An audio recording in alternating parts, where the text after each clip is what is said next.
आज विधानसभेच्या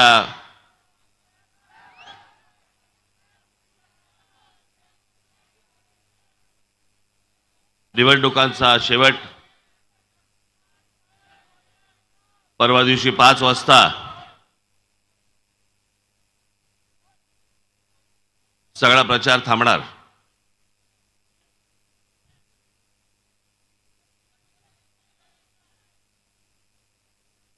जेव्हापासून आचारसंहिता लागली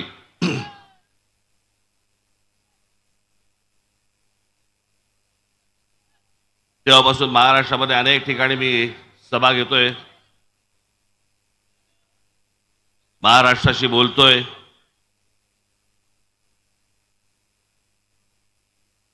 माझं म्हणणं मांडतोय, मत मांडतोय.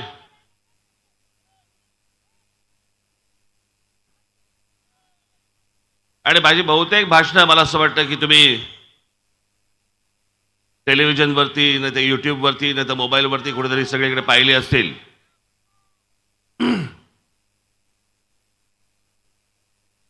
आणि सारखे सारखे काही नवीन नवीन विषय येत नसतात.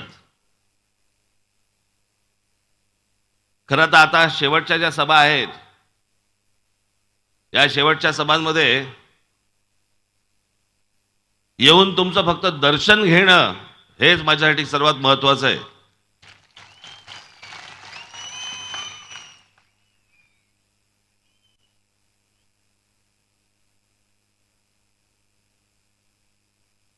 असे कमी मतदारसंघ आहेत की ज्या मतदारसंघामध्ये मी एका मतदारसंघामध्ये 2-2 सभा घेतल्यात.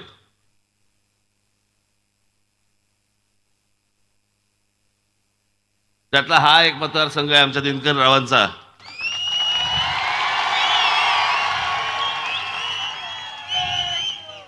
त्यातली एक सभा आत्ता आहे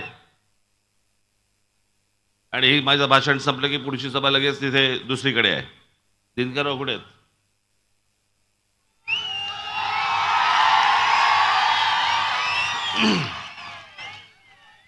मी आत्ता दिनकररावांना सांगितलं, म्हटलं तुम्ही पुढच्या सभेला जा आणि तिकडे भाषणं सुरू करा. म्हणून मी तुमची परवानगी मागतोय की त्यांना पुढे जाण्यासाठी आपण सर्वांनी परवानगी द्यावी. धन्यवाद.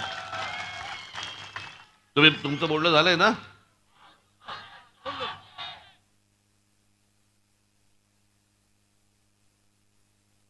अजून आहेत?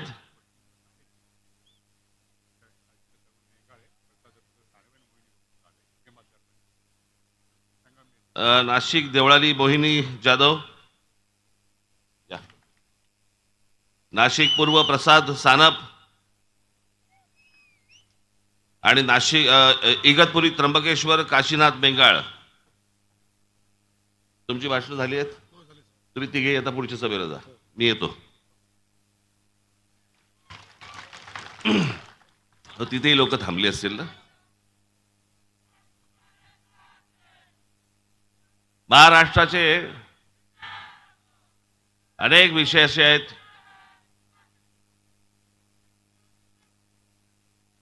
आपल्या घोषणा थांबल्या तर मी बोलू शकीन.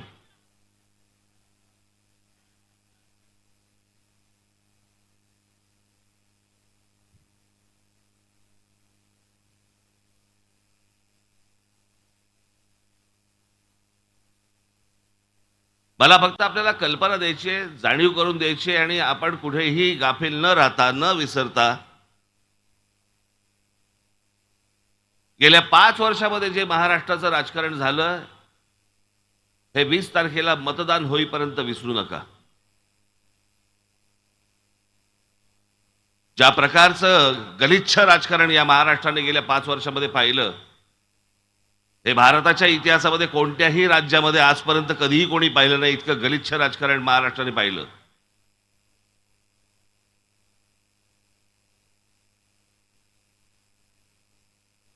याची सुरुवात 2019 पासूनच्या निवडणुकीपासून त्याचा निकाल लागला तेव्हापासून या सगळ्या गोष्टी सुरू झाल्या. मी आज फक्त तुमच्या समोर काही फरक सांगण्यासाठी इथे उभा आहे की मी कशा प्रकारचा विचार करतो आणि बाकीचे लोक कशा प्रकारचा विचार करतात.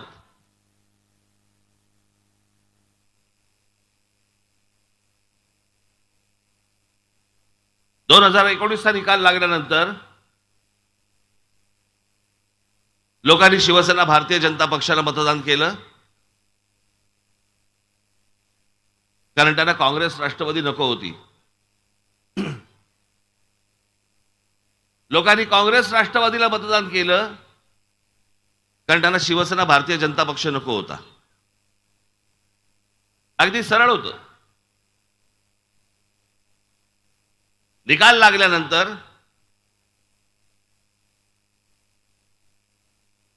तुम्हाला कोणालाही न सांगता, तुमचा कोणालाही विश्वासात न घेता, आधी कोणत्याही गोष्टी न बोलता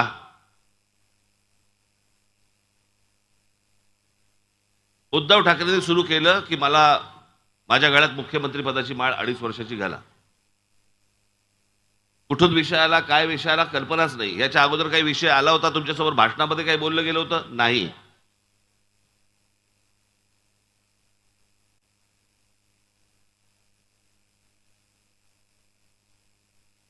पण ज्यावेळेला त्यांच्या लक्षात आलं की माझ्याशिवाय सत्ता बसू शकत नाही भाजपची, त्यावेळेला पिळायला सुरुवात झाली. ज्यामध्ये महाराष्ट्राचं हित असतं तरी मी समजू शकलो असतो. पण करायचं काय होतं? फक्त माझ्या गळ्यात मुख्यमंत्री पदाची माळ घाला. फक्त स्वार्थाचा विचार.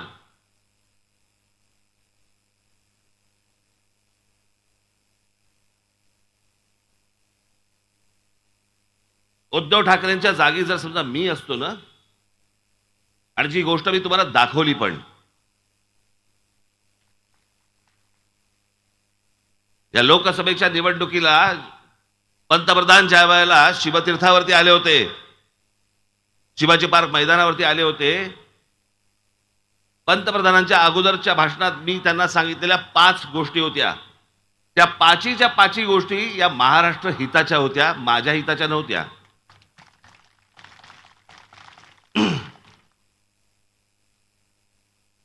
मी त्याला पंतप्रधानांना सांगितलं होतं की गेली अनेक वर्ष आमचा जो एक प्रश्न प्रलंबित राहिलेला आहे, या महाराष्ट्राच्या अस्मितेचा, आमच्या भाषेच्या अस्मितेचा, आणि तो म्हणजे आमच्या मराठी भाषेला आपण अभिजात भाषेचा दर्जा द्यावा, एवढी माझी आपल्याला विनंती आहे. आणि मी आज परत एकदा पंतप्रधानांचे आभार मानतो की आमच्या मराठी भाषेला अभिजात भाषेचा दर्जा त्यांनी मिळवून दिला. इतकी जुनी भाषा आमची. मला तर कधी कधी खोटं नाही सांगत, माझा कधी कधी ऊर भरून येतं. काहीतरी विचार करून बघा की अरे, छत्रपती शिवाजी महाराज आमची जी भाषा बोलायची घरात किंवा बाहेर, ती भाषा मी बोलतो. आमचे ज्ञानेश्वर माऊली जी भाषा बोलायचे ती भाषा मी बोलतो. आमचे संत तुकाराम महाराज जी भाषा बोलायची ती मराठी भाषा मी बोलतो. या महाराष्ट्रात माझा जन्म झाला. डॉक्टर बाबासाहेब आंबेडकर जी भाषा बोलायचे त्या मराठी भाषेमध्ये मी बोलतो. आमचे ज्योतिराव फुले जी मराठी भाषा बोलायचे त्या भाषेमध्ये मी बोलतो. मी मराठी आहे. अहो, याचा आपल्याला अभिमान असला पाहिजे.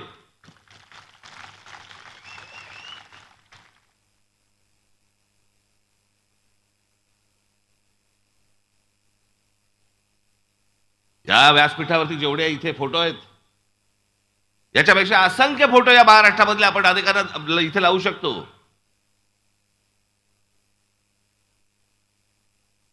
आणि ही जी आपल्याकडे श्रीमंती आहे ना, ही श्रीमंती देशाच्या कोणत्याही राज्याकडे नाहीये. ती श्रीमंती फक्त आपल्याकडे आहे.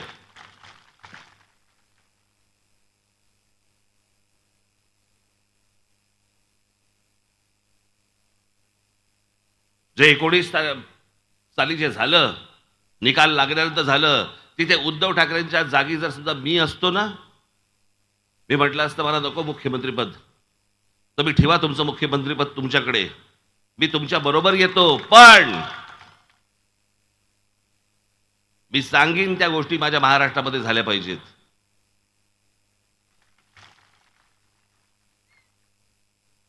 त्यातले अनेक विषय असतील. मी आज आपला जाहीरनामा मी आपला प्रसिद्ध कालच केलेला आहे, त्याच्यामध्ये अनेक विषय आहेतच. त्या अनेक विषयांपैकी मी एक विषय सांगितला असता की खड्डे न पडणारा कोणतेही अडथळे न येणारा असा मुंबई नाशिक जो रस्ता आहे हा मला पहिल्यांदा तुम्ही करून द्या.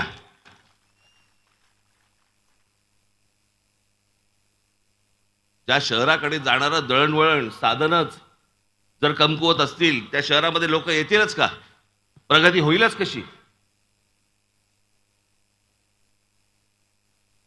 आज पुणे जिल्ह्यामध्ये इथे इतक्या इतक्या इंडस्ट्रीज आल्या, इतके इतके उद्योग आले. कसे आले? ज्यावेळेला रस्ते चांगले झाले, मुंबई पुणा रस्ता चांगला झाला, दळणवळणाची साधनं झाली.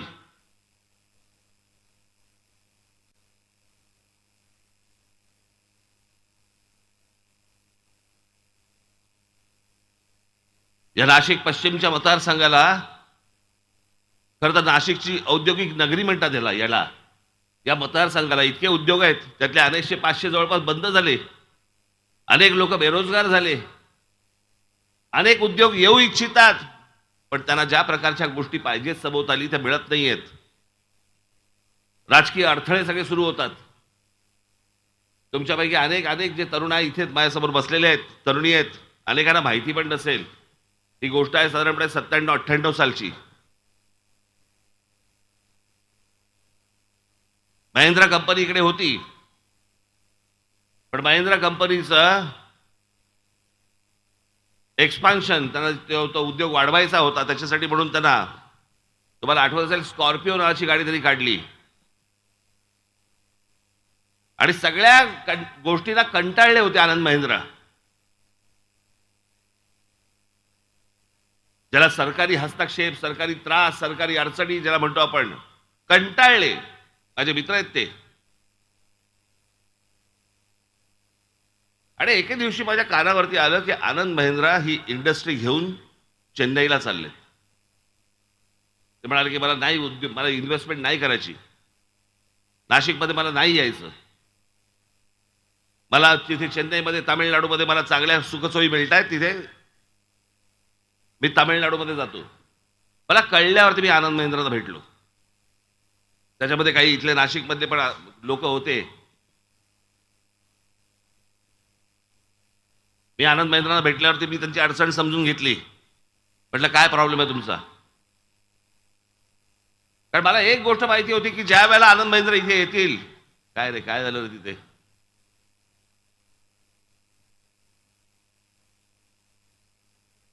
कोणाला काय लागलं नाही ना? हा, सगळे व्यवस्थित आहात ना? आजूबाजूचं बोलतोय की नाही बघून घ्या एकदा.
मी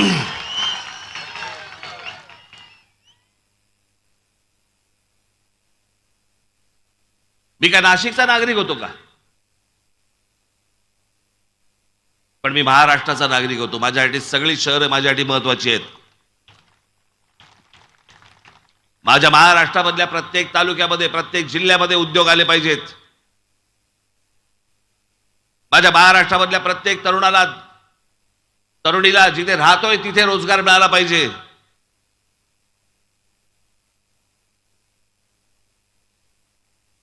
या गोष्टींचा विचार करायचा आहे की हे ह्यांचं जे राजकारण सुरू आहे आता, विचार करून बघा तुम्ही.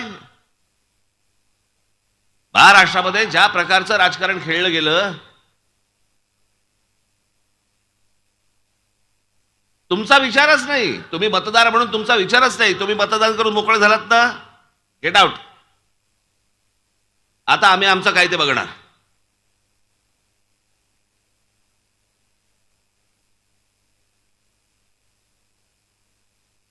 म्हणजे मतदारांनी हा पक्ष नको किंवा हा उमेदवार नको म्हणून या उमेदवारावरती बटण दाबलं आणि हा उमेदवार निकालानंतर पैसे घेऊन यांच्याबरोबर गेला. अरे मग त्याच्या आधी तुम्ही हेच बटन दाबलं असतं ना. जर ह्याला इथेच जायचं होतं पैसे घेऊन, हे पैसे घेऊन ज्या वेळेला अशा प्रकारचं स्थलांतर दुसऱ्या पक्षामध्ये ज्यावेळेला करतात, एक पक्षाच्या पक्ष उठून ज्यांच्या विरोधात निवडणुका लढवल्या त्यांच्याबरोबर जाऊन बसतो, हा तुमच्या मताचा अपमान नाहीये?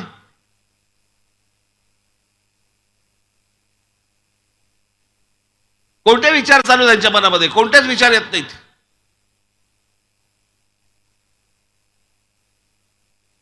जाहीरनाम्यामध्ये काय टाकतात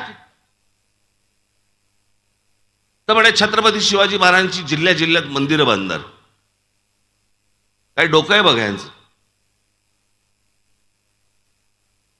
इथे मुलं शिक्षणापासून वंचित आहेत. ज्या महाराष्ट्रामध्ये विद्या मंदिरं बांधायला पाहिजेत आणि छत्रपती शिवाजी महाराजांचे गडकिल्ले चांगले केले पाहिजेत, त्याच्याऐवजी आम्ही शिवाजी महाराजांची मंदिरं बांधतोय. महाराजांना तरी पटेल का? महाराजांना तरी आवडेल का ही गोष्ट? हे यांचं डोकं. तुमच्याकडे बघण्याचा दृष्टिकोन, महाराष्ट्राकडे बघण्याचा दृष्टिकोन.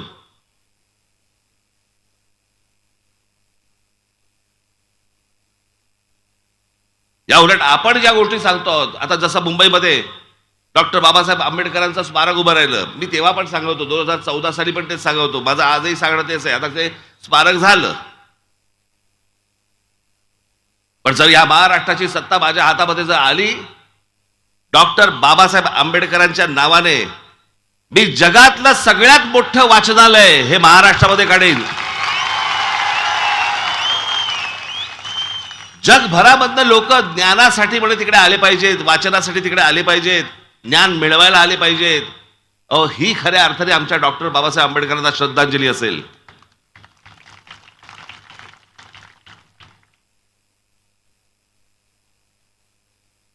आमच्या महाराष्ट्रामधल्या जास्तीत जास्त मुली या शिकल्या पाहिजेत.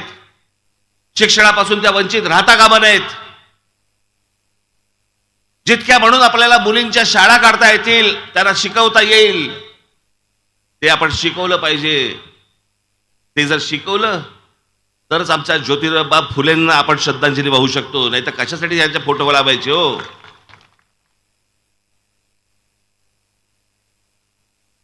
आज माझ्या ग्रामीण महाराष्ट्रामधला तरुण तरुणी शहराकडे येत आहेत शेती सोडून. माझ्या शहरामधले, नाशिकमधले, पुण्यामधले, मुंबईमधली मुलं मुली देश सोडून चाललेत बाहेर.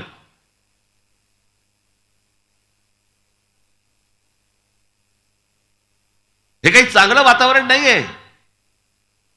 पण ते का देश सोडून जात आहेत, मला असं वाटतं याचा विचार करणं गरजेचं आहे. कानावरती सतत अभद्र बातम्या, सतत अभद्र बातम्या.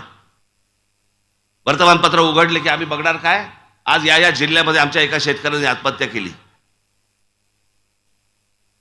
आज हजारो शेतकऱ्यांनी आत्महत्या केल्या महाराष्ट्रामध्ये. काय त्याच्यावरती कोणता राजकीय पक्ष काय बोलतोय, त्याच्यावरती कोणत्या प्रश्नाची उत्तरं काढली आहेत?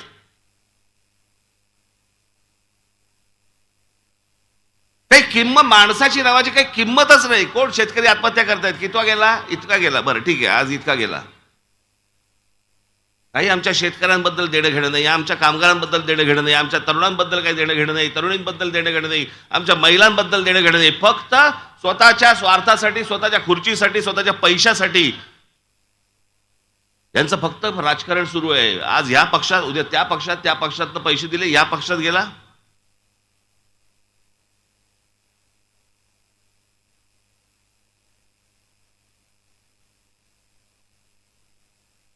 हे सगळं राजकारण, ह्या निवडणुका. बस रे खाली बस. काय स्टॅच्यू ऑफ लिबर्टी आहेस काय? बस खाली ठेवते, आता नंतर करते उद्योग.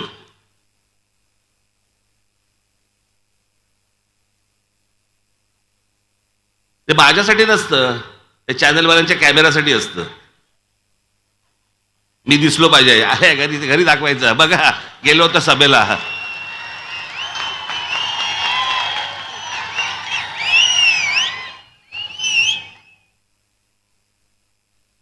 साधी गोष्ट, तर एवढा लांबून काय वाचू शकतो का मी?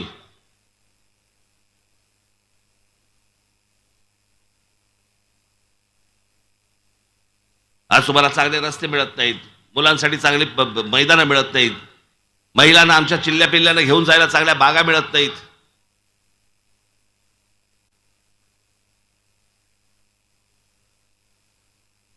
रस्त्याने गाडी चालवायला ट्रॅफिक जाम, फुटपाथने काही नाही, सगळे फेरीवाले बसले आहेत. बाकी या सगळ्या तुमचे ज्या व्यथा आहेत ना, या ज्या सगळ्या तुमचे जे त्रास आहेत ना, या त्रासाकडे तुमचं लक्ष जाऊ नये याच्यासाठी म्हणून या राजकारण्यांनी एक उपाय शोधला आहे.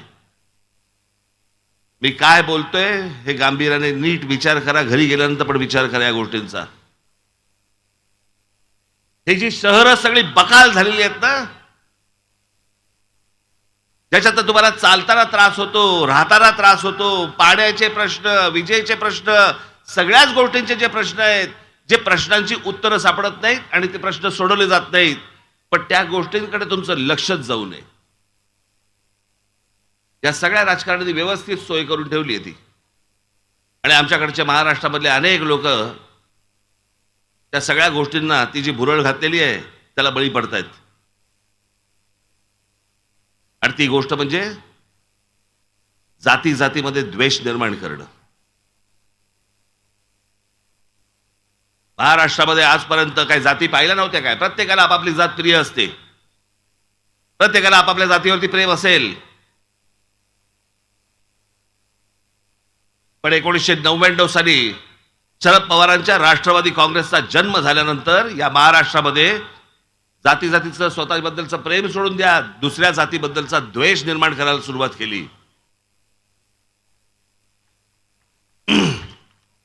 तू कोण आहे मराठा, तू कोण आहे ब्राह्मण, तू कोण आहे माळी.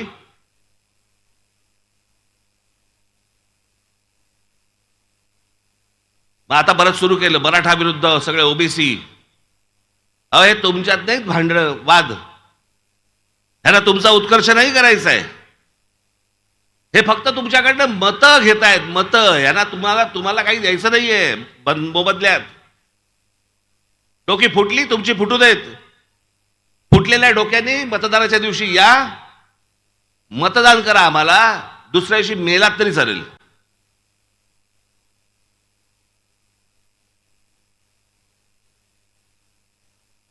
हा जो सगळा संघर्ष सुरू केलाय ना या लोकांनी, इतका घाणेरडा, ह्यांचे तर स्वार्थ निघतील, पण ही जखम लवकर बरी होणार नाही. माझी तुम्हाला सगळ्यांना हात जोडून विनंती आहे, तुम्ही एक महाराष्ट्र म्हणून एक राहायला पाहिजेत. या लोकांच्या नादी लागू नका. माझ्यासाठी जशी माळी ही जात जशी प्रिय आहे, तशी मराठा माझ्यासाठी प्रिय आहे, तशी ब्राह्मण प्रिय आहे, तशीच माझी आगरी प्रिय आहे, माझी सगळ्या जाती माझ्यासाठी प्रिय आहेत. एकमेकांमध्ये मतभेद निर्माण करणं आणि द्वेष निर्माण करणं माझ्या मनात पण कधी येत नाही. ह्या लोकांच्या येतं कसं मनात? आणि ह्याच राष्ट्रवादी काँग्रेसच्या जन्मानंतर ह्या सगळ्या गोष्टी सुरू केल्या. होय, मी तुम्हाला थेट सांगतोय, राष्ट्रवादी काँग्रेसच्या जन्मानंतर शरद पवारांनी या महाराष्ट्रात हे राजकारण करायला सुरुवात केली. तोपर्यंत आमच्या मनात पण कधी येत नव्हतं.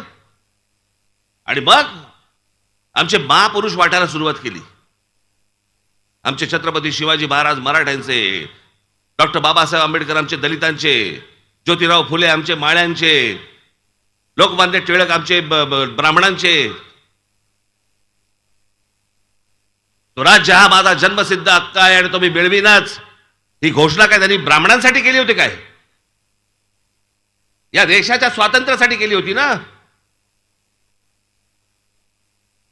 माझ्या महाराष्ट्रामधल्या मुली शिकल्या पाहिजेत, त्या कोणत्या का जातीच्या असेना, पण त्या माझ्या मुली शिकून मोठ्या झाल्या पाहिजेत. हा विचार ज्या आमच्या ज्योतिराव फुलेंच्या मनामध्ये आला, तो काय माळ्यांसाठी आला होता काय?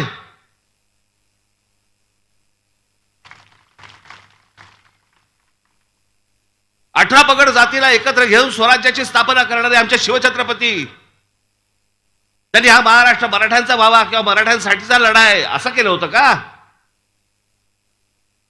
हे घाण राजकारण गेल्या 25-30 वर्षामध्ये या शरद पवार साहेबांनी इथे महाराष्ट्रामध्ये आणलं. आजही तेच चालू आहे यांचं. तुम्ही बळी पडू नका या गोष्टीला. मी माझ्या 2-4 सभांमधून सांगितलंय, पुन्हा एकदा सांगतो. याचं कारण तो स्क्रू जो आहे ना, तो तुमच्या फिट झाला पाहिजे आतमध्ये.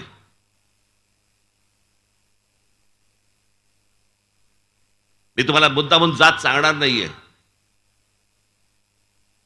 पण मराठवाड्यामधली गोष्ट तुम्हाला सांगतोय. ज्या प्रकारची गोष्ट मराठवाड्यामध्ये सुरू आहे, अत्यंत दुर्दैवी, अत्यंत दुर्दैवी. एका समाजामधली एक व्यक्तीचं निधन झालं, त्या घरामध्ये फक्त 3 माणसं होती. त्या व्यक्तीला तिरडीवरून उचलून न्यायला चौथा खानदान नव्हता. बाहेरची लोक होती ती वेगळ्या समाजाची होती. एरवी इतकी वर्ष खेळीमेळीने राहणारी सर्व लोक तिथे तिरडीला खांदा द्यायला तयार नव्हती, कारण ज्याच्या घरातला जो गेलाय तो वेगळ्या समाजातला आहे, आम्ही वेगळ्या समाजातले आहोत, आम्ही वेगळ्या जातीचे आहोत. मग 6 तास ते थांबले, त्यांचे नातेवाईक आले आणि नातेवाईक आल्यानंतर मग तो चौथा खांदा मिळाला. मग ती तिरडी उठली आणि मग स्मशानामध्ये गेले. हा महाराष्ट्र आपल्याला पाहिजे? ही घाण आपल्याला पाहिजे महाराष्ट्रामध्ये? अहो, याच्याबद्दल तर आम्ही बोलत होतो. उत्तर प्रदेश आणि बिहार आणि या सगळ्या राज्यांमध्ये या सगळ्या प्रकारच्या गोष्टी या जातीवर होतात. महाराष्ट्राचा उत्तर प्रदेश बिहार करायचा आम्हाला?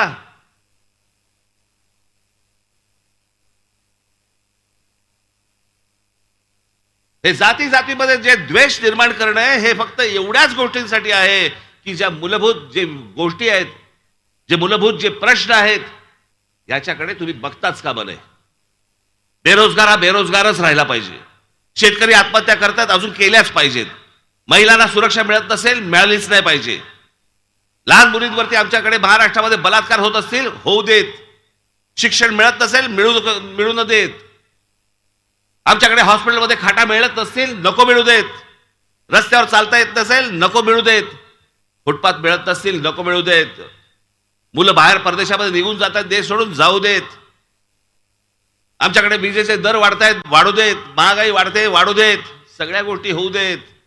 पण या गोष्टींकडे तुमचं लक्ष जाता कामा नये. तुम्ही कशात गुंतले पाहिजेत? तुम्ही जाती जातीमध्ये गुंतले पाहिजे. तुम्ही जाती जातीमध्ये भांडणामाऱ्या केल्या पाहिजे, डोकी फोडली पाहिजे एकमेकांची. हे काय राजकारण चाललंय ना बाबांनो, माझी विनंती आपल्याला हे ओळखा एकदा, हे समजून घ्या. आणि ह्याच्यासाठी काही माणसं उभी केली जातात आणि हे सगळे द्वेष पसरवले जातात. याचं कारण तुमच्या मूळ विषयाकडे तुमचं लक्ष जाऊ नये म्हणून. अनेक विषय आहेत, त्याच्याकडे तुमचं लक्ष जाऊ नये म्हणून तुमच्याकडे एक तो तुमचा एक अवयव आलेलाच आहे, मोबाईल नावाचा. आणि मग त्याच्यावरती पण काय काय गोष्टी सतत टाकत राहायच्या. हे जे मी प्रश्न आता तुमच्याशी बोललो, हे 5 वर्ष संपूर्ण नाशिक माझ्या हातामध्ये होतं, महानगरपालिका हातामध्ये होती.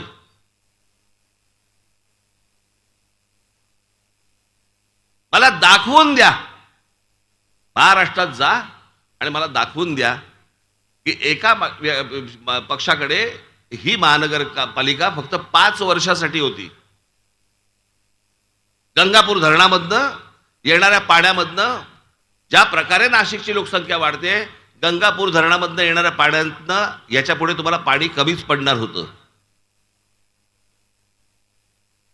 इथे आपलं सरकार असताना, महानगरपालिका आपल्या हातामध्ये असताना आपण इकडच्या जवळच्या धरणामधनं पाईपलाईन टाकली आणि तुमचा नाशिककरांचा मी पुढच्या 50-60 वर्षाचा पाण्याचा प्रश्न करून टाकला. तुम्हाला कधी येणार पण नाही अडचण. तुम्हाला पाण्याची अडचण येणारच नाही पुढची 50-60 वर्ष. काम करणं ना याला म्हणतात. ज्या प्रकारचे नाशिकमध्ये आम्ही त्यावेळेला रस्ते केले, हे इथे बोटॅनिकल गार्डन रतन टाटानं आणलं होतं मी, त्यांच्या पैशामधनं हे बोटॅनिकल गार्डन उभं केलं. कोणासाठी केलं? इथे माझ्या माता भगिनी बसल्यात, पुढे मागे आहे सगळीकडे, तुम्ही बसलेला आहात. कामावरनं आल्यानंतर जायचं कुठे? मी माझ्या लहान मुलांना कच्च्या बच्चाला घेऊन जायचं कुठे?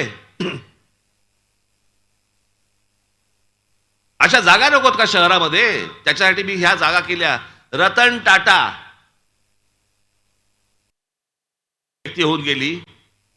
असे अनेक उद्योगपती आहेत ज्यांचा एक CSR फंड असतो, फंड की त्यांनी सामाजिक गोष्टींवरती ते खर्च केले पाहिजेत. हे कोणी राजकारणी त्यांच्याकडे जात नाहीत. कारण CSR मधनं जर समजा तुम्ही फंड मागितला तर ती कंपनी ते काम करते, त्यात तुम्हाला पैसे खाता येत नाहीत. त्याच्यामुळे या उद्योगपतींकडे कोणी जातच नाही. मी रतन टाटाने इथे आणलं, नाशिकमध्ये आणलं. रतन टाटा माझं पुढचं काम करण्यासाठी मुंबईमधला एक दादरचा आपला चौपाटी ते करायला तयार झाले. जवळपास 14-15 कोटी रुपये त्यांनी या बोटॅनिकल गार्डन वरती घातले. इतके राजकारणी होऊन गेले, इतक्या राजकारण्यांचे इतक्या उद्योगपतींशी संबंध आहेत. शरद पवारांचे तर फक्त त्यांच्याशीच आहेत.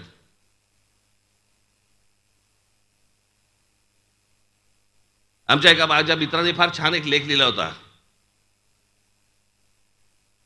की शरद पवारांना गरिबांची नावं लक्षात असतात आणि श्रीमंतांची कामं लक्षात असतात. अनेक जण बोलतात ना, अरे मला पवार साहेबांनी नावाने हाक मारली, तुझं नाव लक्षात असणार, तुझं काम लक्षात नसणार.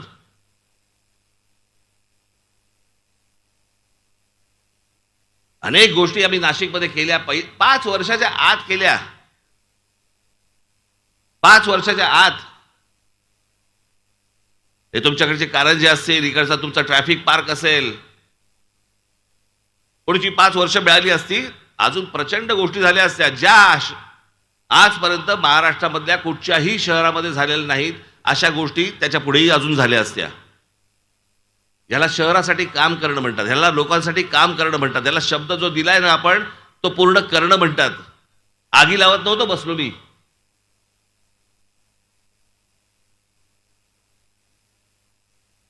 आणि आम्ही काय करणार? आम्हाला समुद्रामध्ये छत्रपती शिवाजी महाराजांचा म्हणे पुतळा उभा करायचा आहे. कसा उभा करणार? काही मागचा पुढचा कसलाही विचार नाही. आम्ही फक्त पुतळे उभे करतोय. 365 दिवसापैकी 363 दिवस त्या पुतळ्यांवरती धूळ असते आणि जयंत्या आणि पुण्यतिथ्यांना फक्त तो धुतला जातो आणि हार घातला जातो. आमचा विषय संपला. जर छत्रपती शिवाजी महाराजांचं जर समजा स्मारक बनवायचं असेल, अहो शिवछत्रपतींचे आमचे गडकिल्ले उभे केले ना, आमच्या पुढच्या पिढ्यांना आम्हाला सांगता येईल, अरे आमचा राजा कोण होता, त्याने काय केलं.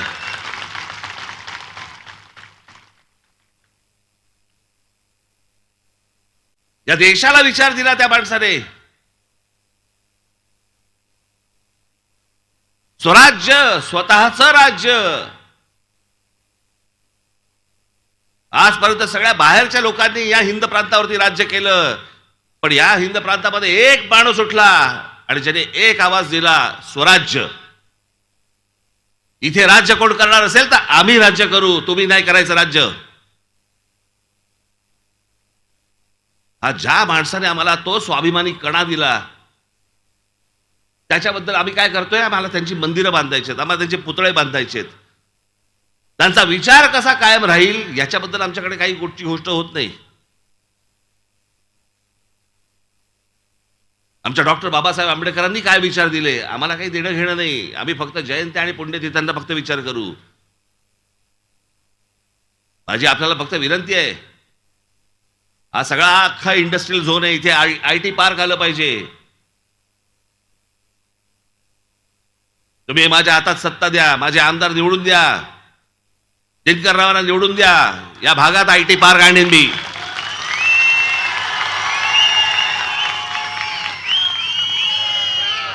आणि हे मी तुम्हाला जे सांगतोय ना, तो माझा आवडीचा विषय म्हणून करतो मी. माझ्या गळ्यामध्ये मुख्यमंत्री पदाची माळ घाला, मला कुठेतरी खुर्ची द्या, मला कुठच्याही पदावरती बसवा, कुठच्याही सत्ता पद द्या. मी ह्याच्यासाठी हापापलेला माणूस नाहीये. मला देणं घेणंही नाही त्या गोष्टींची.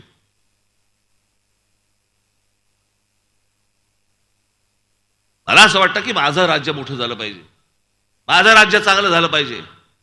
माझे बांधव, माझ्या भगिनी, त्या चिल्ले पिल्ले सगळेजण, त्यांना घरातनं बाहेर पडल्यावरती एक समाधान वाटलं पाहिजे की अरे मी नाशिकमध्ये राहतोय, माझ्या उत्तम शहरामध्ये राहतोय.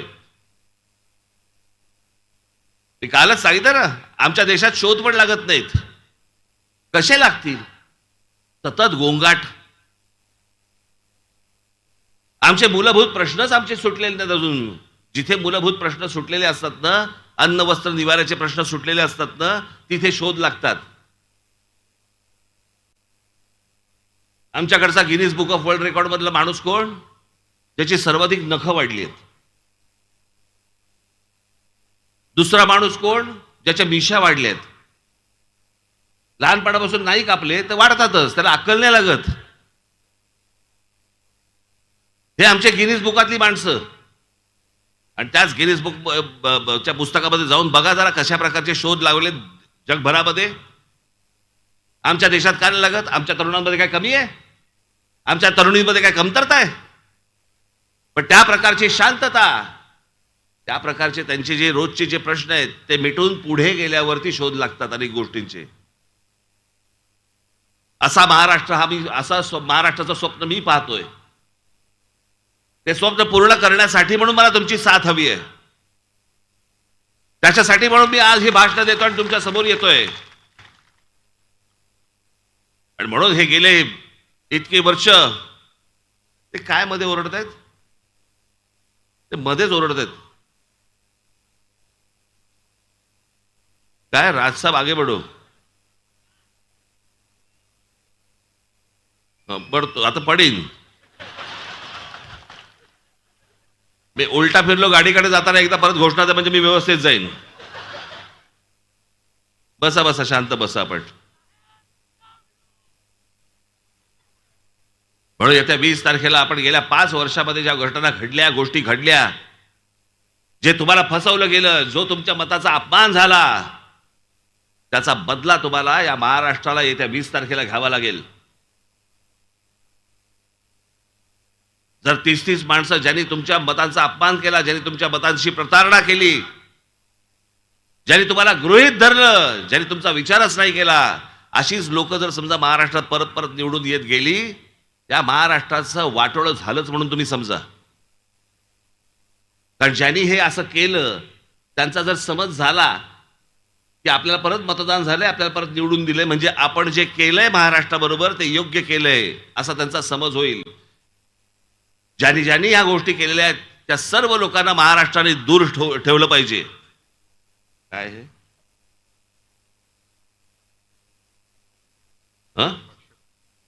मग संपल्यावरती ना, मला वाटलं आवरा सांगतायत.